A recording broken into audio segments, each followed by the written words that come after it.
Tragic news from yet again from Turkey. A third earthquake has struck southwest Turkey, leaving more massive destruction in its wake and millions of people in shock and fear. Well, once again, the race is on to rescue the survivors. And so far, at least 8 people are confirmed dead and hundreds more are trapped in the rubble. Chris Mitchell reports on this ongoing tragedy.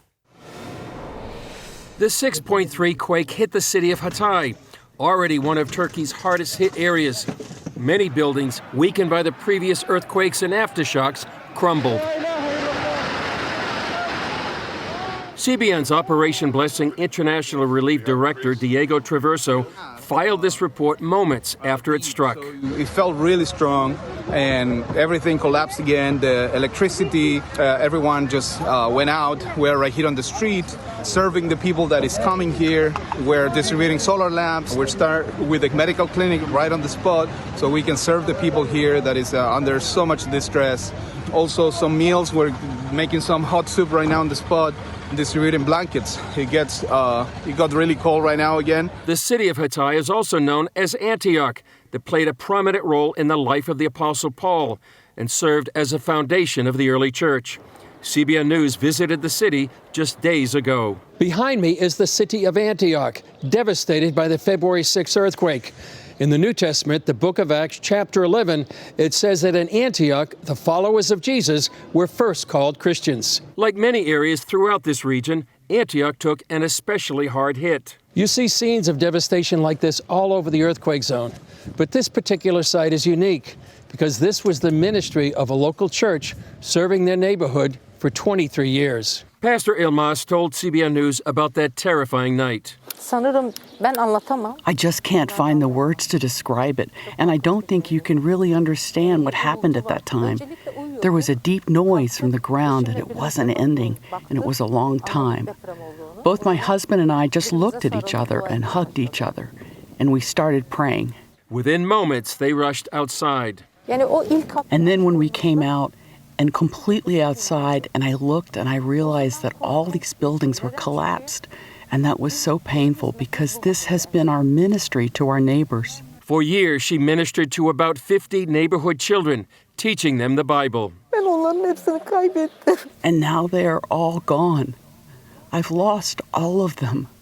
Some of them died, and some of them are just spread around the country or need medical help, and they can't live here anymore, or they have moved to other cities, and I've lost them all. Pastor Ilmaz's church was destroyed too. Nothing is left. And this has been our church for 23 years. All those years of love and caring for everyone. Everything is gone completely. Still, Pastor Ilmaz has a positive outlook. There's no more Antioch left, but there will be a new Antioch. There will be a new church, and God has already given us the building for that. So that will be the new church, and there's no damage on that church. Throw. The region even more devastated physically and traumatized emotionally. Gordon? Chris, tell us what it's like to actually be there in the middle of these aftershocks. What concerns are you having going forward and the people having with all of these aftershocks and all the continuing destruction?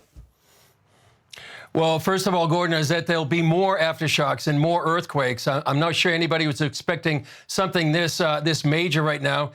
You already have thousands of weakened buildings, the ones that haven't collapsed, and this makes them even more weakened, in danger of collapsing in another future aftershock or earthquake. And also, Gordon, that the people of this region will be more weakened. They've gone through so much, and this is just another blow to them physically and psychologically and emotionally.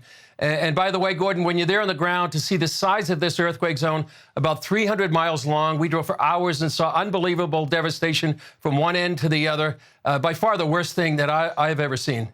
Well, tell us about the people there. What are they going through and what are their needs?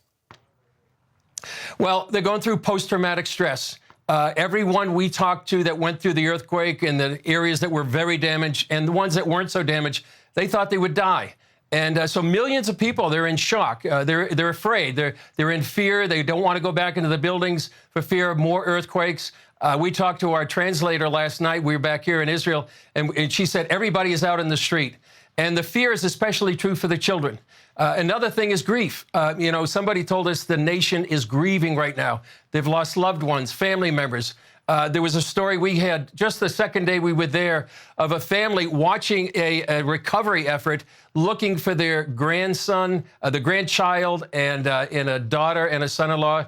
And this is happening millions of times over and over. The lack of essentials, food, water, clothing.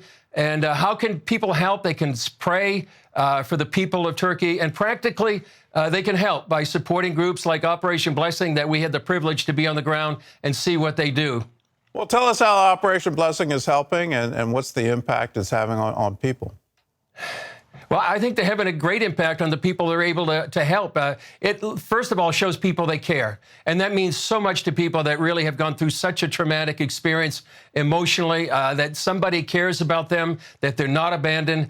It can provide basics like food, blankets, medical care. Also, we did a story on pure drinking water, which is so important in a disaster like this. And I would think, Gordon, most of all, to bring people hope that are facing what appears to be a hopeless situation. And those all practical things, emotional things, spiritual things, they're making a difference in the lives of the people that Operation Blessing is touching. Even last night, right after the earthquake, they were there on the ground providing the soup, the solar lanterns, and the blankets, and just being there for people during this traumatic, desperate situation. Well, Chris, thanks for the report. And for you at home, thank you for your support for Operation Blessing. If you haven't given, I invite you to do it right now. These aftershocks, it's hard to call a 6-point earthquake an aftershock. It's an earthquake. These earthquakes seem to keep coming, and the people are living in fear. And when you talk about 300 miles of destruction, it's just incredible what's happening there. And we want to help people. If that's you, if you want to help the people in need, give us a call. 1-800-700-7000. Say, I want to give to the Operation Blessing Disaster Relief Fund. You can write to us at CBN Center, Virginia Beach, Virginia, 23463.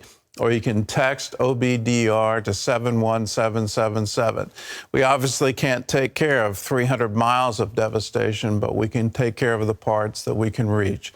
And so we're doing it in your name when you give. So call us now, 1-800-700-7000.